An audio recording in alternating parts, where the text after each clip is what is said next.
Pedesnya nggak terakhir atasnya. Ada lah, karet tuh misalnya kasih lah. BUK. Mana lah berkapar ya? Nggak ada bu. Tadi disuruh keluarga ada yang mau bu. Nggak ada dibuka-bukaan sekarang bu. Rektorium Universitas Trunojoyo Madura menjadi sasaran luapan aksi unjuk rasa ratusan mahasiswa mengatasnamakan Gerakan Mahasiswa, Gema UTM, Senin, 21 Agustus 2023. Dalam aksinya, mahasiswa membakar ban bekas hingga menyegel ruang kerja rektor, kantor Biro Administrasi Akademik dan Kemahasiswaan serta kantor Biro Umum dan Keuangan UTM.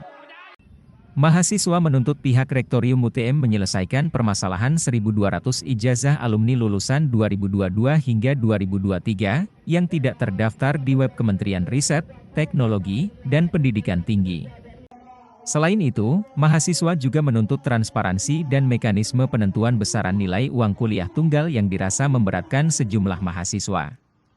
Bahkan, pihak BMKM UTM menyebutkan banyak mahasiswa terpaksa memilih putus kuliah karena tidak mampu membayar UKT. Menanggapi perihal itu, Kepala Bagian Kerjasama dan Humas UTM, Hataufikur Rahman Hasbullah mengungkapkan bahwa gelaran aksi yang dilakukan mahasiswa itu masih dalam tataran kewajaran sebagai upaya menyalurkan aspirasi. Menyikapi aksi demonstrasi siswa tadi Pak, seperti apa dari pihak UTM? Tadi menyikapi aksi yang tadi itu adalah aksi yang wajar-wajar saja. Memang pantas kalau mahasiswa itu bisa ingin menyalurkan aspirasinya supaya ada pelayanan baik dari pihak kampus. Pak, tuntutan soal UKT dan tidak terdaftarnya ini Pak, ijazah di Kemendikti. Jadi begini, yang pertama itu saya sangat berterima kasih kalau ada koreksi dari mahasiswa itu untuk meningkatkan kualitas pelayanan kita di Universitas Trunojoyo, yang mana di Universitas Trunojoyo itu kan ada perubahan dari Setker ke BRI. Dengan adanya partisipasi mahasiswa untuk mengoreksi kinerja kita, patut kita apresiasi. Oleh karenanya perlu kami sampaikan, yang pertama terkait dengan ijazah itu karena ada perubahan peraturan dari kementerian. Ya, kalau dulu kita lulus langsung bisa wisuda sambil menunggu ijazah dari kementerian. Namun demikian sekarang ini pelaporan dari kementerian harus dituntaskan dulu dengan nomor PIN-nya, itu nomor registrasi itu, sehingga berhak untuk bisa untuk diwisuda. Sehingga kemarin peraturan itu baru berubah di akhir tahun 2022. Kemudian ada maintenance itu aplikasi, sehingga baru bulan Juni itu bisa dilaporkan kementerian terkait dengan mahasiswa yang memang lulus dari UTM. Dan sampai ini kita masih menunggu proof dari kementerian terkait dengan penomoran ijazah itu. Jadi benar belum terdaftar gitu Pak ya? Ya, jadi belum di-upload aja, sudah.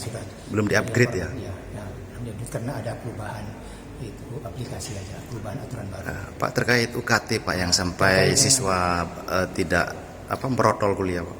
Jadi terkait dengan UKT, jadi pertama pendaftar itu punya harapan bisa diterima UTM dengan beasiswa KIP. Namun begini, untuk tahun ini KIP untuk UTM itu berkurang separuh, yang sedianya tahun kemarin itu 1.000-an, sekarang kurang-kurang lebih 500.000. Sehingga ada beberapa siswa walaupun punya KIP tapi dia tidak bisa terdaftar sebagai penerima KIP walaupun sudah tercatat di ini. Oleh karenanya kemarin pada saat kita rapat evaluasi dengan LTMPT itu disampaikan Pak Rektor mengharapkan dari kementerian untuk menyampaikan alokasi beasiswa KIP untuk masing-masing PTN, sehingga begitu diterima di sini sudah lengket dengan KIP-nya. Pak, yang siswa yang berhenti kuliah ini apa langkah dari UTM?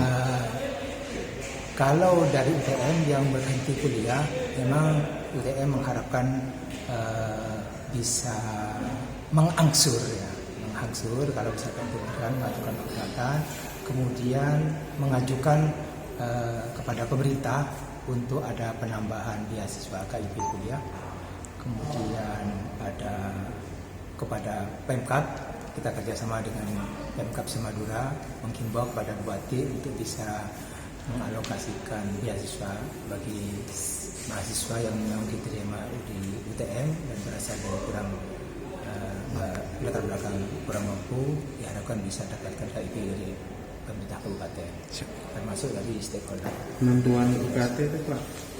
Dasar penentuan UKT ini kan kita ini kan UKT terendah PTN ya, menerapkan UKT yang terendah tadi. Yang PTN lain sudah di atas 3 juta. Kita itu yang tertinggi 3 juta. Itu pun juga masih minta keringanan. Kemudian penetapan UKT itu berbasis data profil keluarga, ya.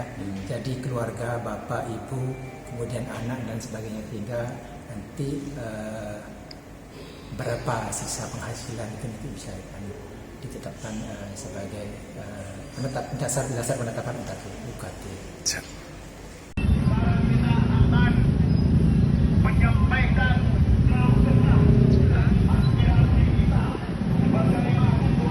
Maaf jika perjalanan kalian terganggu karena hari ini ada perbaikan kinerja dari